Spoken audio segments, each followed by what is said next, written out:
안녕하십니까. 채널후 박보현입니다. 전국이 바야흐로 대통령 선거 국면으로 본격적으로 접어들고 있습니다. 여당은 대선 후보 경선이 한창 진행되고 있는데요.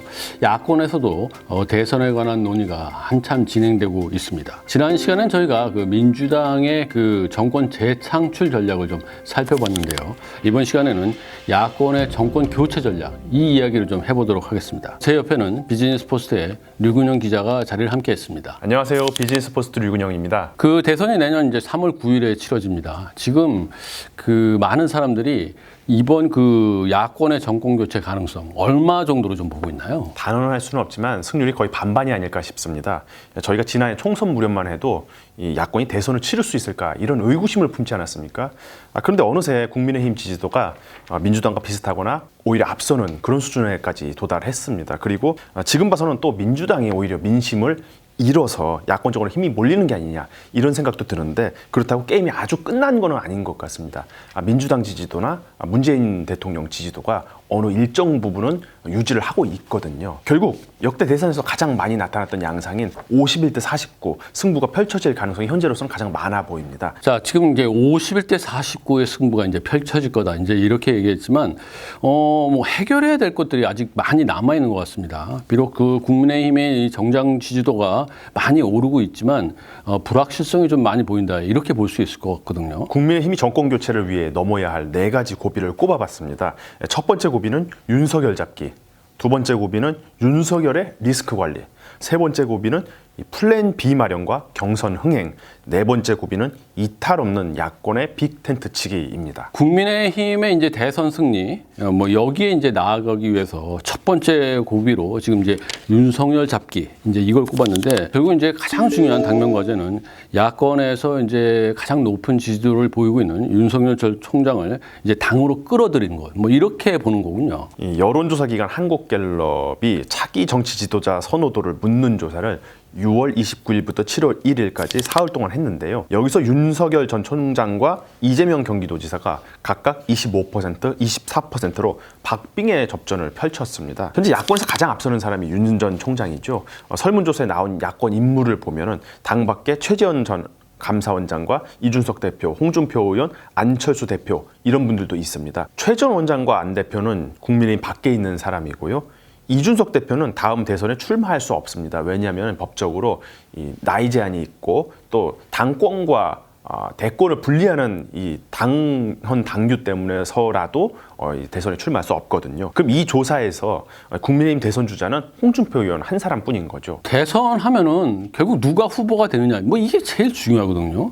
그런데 이제 당 안에는 지금 경쟁력 있는 후보가 보이지 않는다. 그렇다고 하면은 외부 수혈은 반드시 필요한 상황이다, 이렇게 볼 수 있을 것 같고요. 현재로서는 이제 가장 경쟁력이 높은 윤석열 전 총장을 끌어들여야 하는 거, 이게 절실하다는 상황. 이건 자명한 사실이네요. 우여곡절 끝에 윤 전 총장이 최종 후보에 오르지 못한다고 하더라도 그의 지지도를 상당 부분 흡수할 필요는 있거든요. 그러기 위해서라도 윤 전 총장을 어떤 형태로든지 국민의힘이 잡아올 필요가 있는 거죠. 그런 일이 일어날 가능성이 많지는 않지만, 만약에 윤 전 총장과 국민의힘 후보가 따로 대선에 출마한다, 그래서 민주당과 함께 겨룬다, 이랬을 때는 승산이 뚝 떨어질 수밖에 없는 거죠. 최악의 상황을 방지하기 위해서라도 국민의힘 윤 전 총장을 서둘러 끌어들여야 할 필요가 있습니다. 그래서 이제 국민의힘으로서는 윤 전 총장의 입당이 가장 이제 바람직한 그런 시나리오로 볼 수 있는데, 실제로 이준석 대표나 국민의힘에 있는 이제 많은 사람들이 윤 전 총장의 입당을 계속 이제 권유하고 있는 그런 모습들이 보입니다. 윤 전 총장이 이제 검찰총장을 사퇴한 이후 최근에 이제 정치 참여를 공식화한 요 시점까지 보면은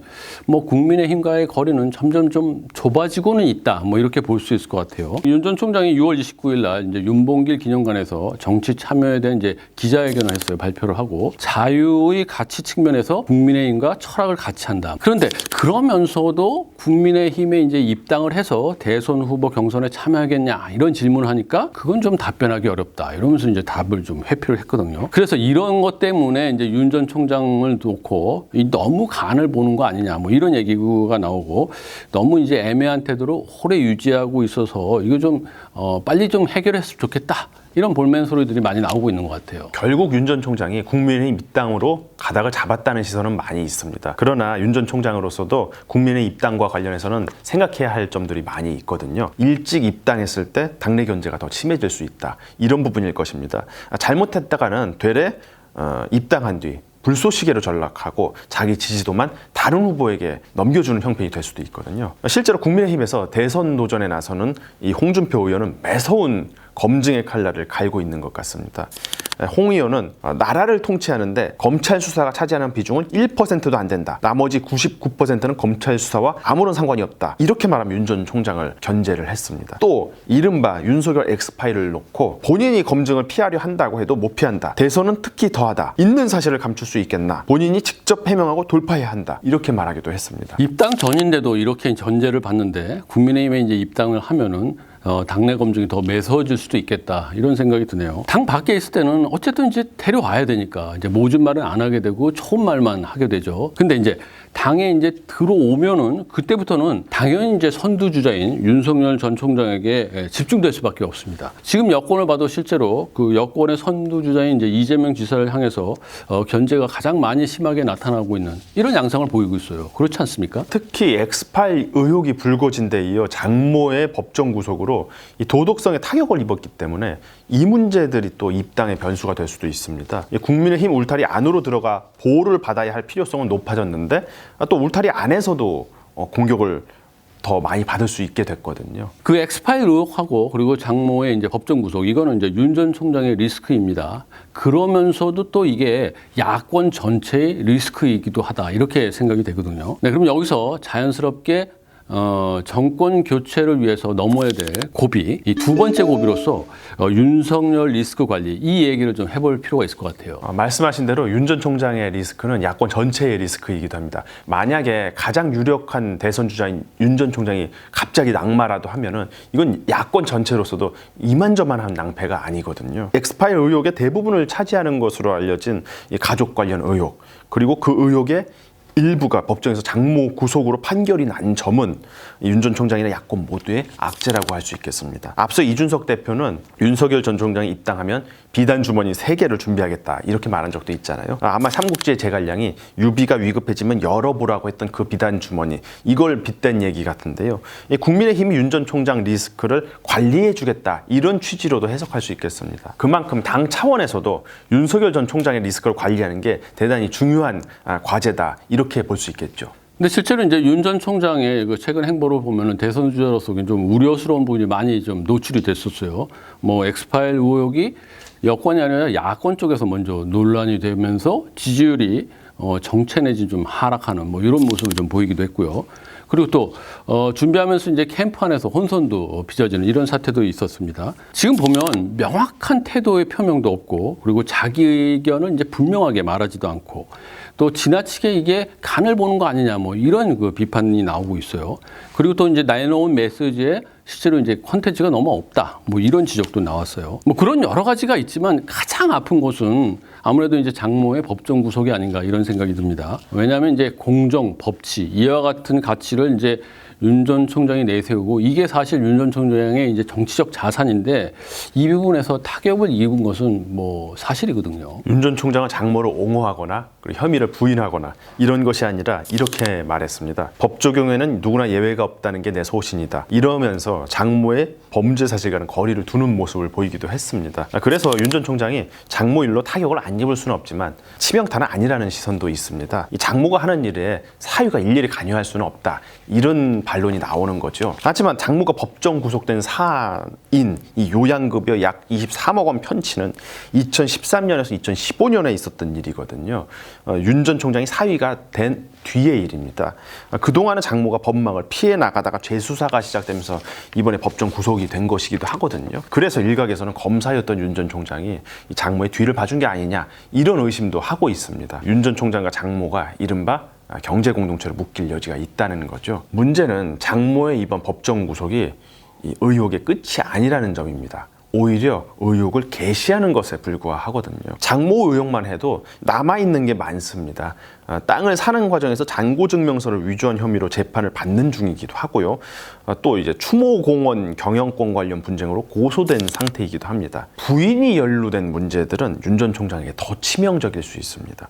현재 수입차 판매 기업 도이치모터스 주가 조작 관여 의혹 등을 받고 있습니다. 그렇죠. 이 부인 의혹은 그 장모 의혹하고는 차원이 다를 수 있습니다.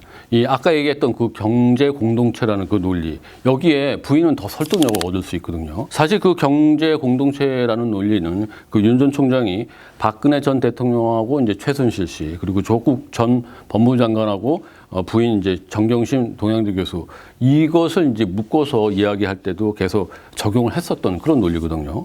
게다가 여권에서는 이런 문제도 좀 제기를 하고 있어요. 대통령 부인은 여느 고위 공직자의 부인과 달리 법적 지위를 부여받은 그런 위치이기 때문에 대통령이 되겠다는 사람은 부인도 함께 검증을 받아야만 한다. 뭐 이렇게 주장을 하고 있습니다. 그래서 윤 전 총장이 가족 문제와 관련해서 상당히 그 촘촘한 그물망에 포위되고 있다, 이런 느낌이 들거든요. 거기다가 윤 전 총장은 아직 그럴듯한 국정 이 콘텐츠를 내놓지 못한 것 같습니다. 아직 정치 참여 초반기라 그럴 수도 있지만 이 정부 비판에만 머물러 있다, 이런 느낌이 강하거든요. 각종 의혹과 콘텐츠 부재가 한꺼번에 부각된다면 윤 전 총장의 대선 주자 입지도 흔들릴 가능성이 많습니다. 결국 야권으로서도 이런 윤석열 전 검찰총장의 리스크를 관리하는 게 중요한 관건이 될 것 같은데요. 국민의힘에는 법조인 출신 정치인들도 많고 오랜 선거 경험을 통해 이 각종 공격에 관한 이 대응 매뉴얼도 체득이 돼 있을 거거든요. 게다가 정책 분야 전문가도 많이 있어서 윤 전 총장의 부족한 부분을 채워줄 수 있는 부분이 좀 있을 것 같습니다. 그 앞으로 윤 전 총장과 관련된 이런 각종 리스크들을 야권이 이제 어떻게 관리하고 또 방어해내냐, 이게 중요한 대선 관전 포인트가 되지 않을까, 이런 생각이 듭니다. 그런 점에서 볼 때 이 리스크 관리 차원에서 야권이 이 플랜 B를 마련하는 것이 필요하지 않나, 이런 그 얘기도 좀 나오고 있는데요. 윤 전 총장의 리스크가 부각될수록 후보 선수들을 좀 많이 마련해 둬야 된다, 뭐 이런 얘기인 것 같은데, 경선 흥행을 위해서도 플랜 B가 좀 필요하다는 거죠. 그래서 정권 교체를 위해서 그 넘어야 될 또 다른 이제 고비, 이 하나가 바로 그 플랜 B 마련, 그리고 경선 흥행, 뭐 이게 될 수 있을 텐데, 지금 플랜 B로서 어떤 인물들이 좀 거론이 되고 있나요? 최재형 전 감사원장이 유력한 플랜 B로 떠오르는 것 같습니다. 윤 전 총장 관련해 여러 의혹이 불거질 때마다 이 최 전 원장의 도덕성이 상대적으로 부각되고 있거든요. 사회 경력을 대부분 판사로 지내면서 청렴한 삶을 살아온 것으로 알려져 있고요. 까도 흠집은 없고 미담만 나온다, 그래서 이제 까미남이란 별명이 붙기도 했다는데요. 가장 유명한 일화로 이런 게 있습니다. 이 고등학교, 대학교 사법연수원을 줄곧 함께 다닌 친구가 다리가 불편했다고 하는데요. 이 친구를 고등학교 시절부터 사법연수원까지 업고 등하교를 같이 했다고 합니다. 그 밖에 두 아들을 입양한 일화, 기부활동, 아버지가 6.25 참전용사라는 점, 이런 점들이 잘 알려져 있고요. 법조계 안팎에서도 이 최 전 원장을 두고 참 인격자다, 이런 평가가 자자한 것 같습니다. 최소한 도덕적 검증에서는 흠잡을 데가 없고 대중 앞에서도 어필할 수 있는 부분이 많은 거죠. 그와 비슷한 이유로 여전히 그 김동연 전 경제부총리 겸 기획재정부 장관에도 관심이 쏠리고 있는 것 같아요. 김 전 부총리는 그 대선에 나올지 안 나올지 뭐 이것도 지금 결정이 안 돼 있어요.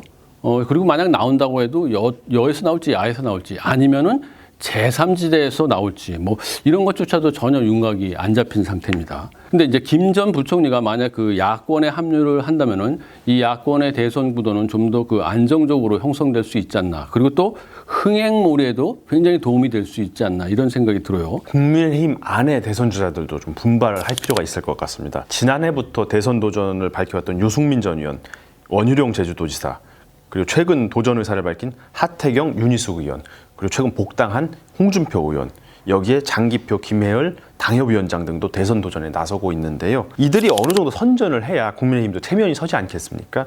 지금 죄다 당박 대선 주자들만 바라보고 있는 형편이잖아요. 경쟁이 활발해야 야권 경선이 흥행도 하고 관심을 끌 것이기도 하고요. 자, 이렇게 저희들이 이제 세 번째 고비까지 좀 얘기를 해봤는데, 마지막으로 야권이 이제 정권 교체를 위해서 넘어야 될 네 번째 고비, 이게 바로 이탈 없는 야권의 빅텐트 치기 바로 이겁니다. 앞서 얘기했지만 다음 대선은 역대 대선에서 가장 일반적 양상이었던 51대 49 승부가 될 가능성이 많아 보이는데요. 김재원 국민의힘 최고위원이 MBC 라디오 김종배의 시선 집중에 나와서 이런 얘기를 했습니다. 유동성이 최소화되고 있고 각자 자기 진영의 지지층을 많이 결집시켜 투표를 많이 하게 하는 것이다.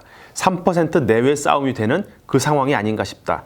2012년 박근혜 문재인 후보의 1대1 대결 구도가 됐을 때 양쪽이 총결집을 했다. 그때도 3% 대결 구도였는데 이번에도 아마 그렇게 되지 않을까 싶다. 그렇다면 야권으로서는 이 지지층 결집이 매우 중요한 과제가 되는데요. 작은 이탈표로도 승부가 갈릴 수 있거든요. 그런 만큼 이 빅텐트에 야권의 모든 인물과 세력을 모아야 할 필요가 있는 것이죠. 이 국민의당과 합당도 원활하게 진행돼야 합니다. 그렇겠네요.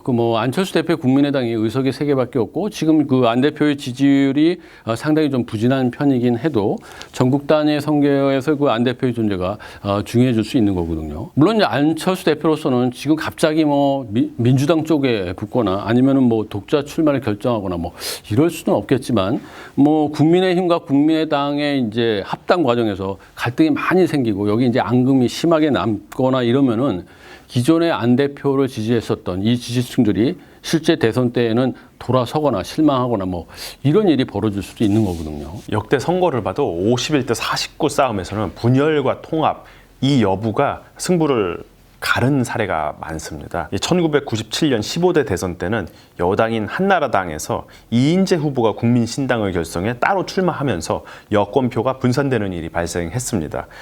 그러다 보니까 지지층이 분산될 수밖에 없었고 야당의 김대중 후보가 정권 교체를 하는데 한몫한 셈이죠. 그 다음 치러진 2002년 16대 대선에서는 여당인 노무현 후보가 정몽준 후보와 단일화에 성공한 게 정권 재창출의 결정적 요인으로 꼽히고 있습니다.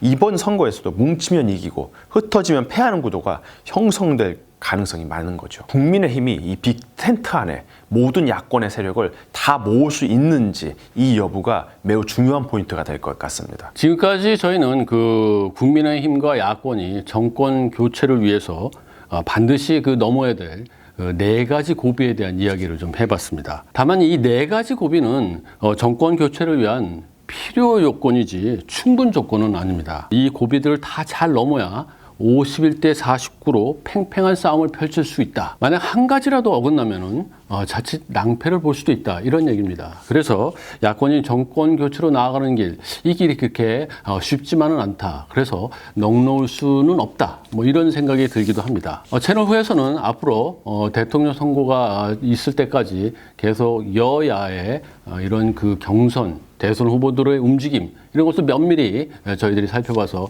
여러분들에게 자세히 분석해 드리는 시간 계속 갖도록 하겠습니다. 여러분 끝까지 시청해 주셔서 대단히 감사합니다.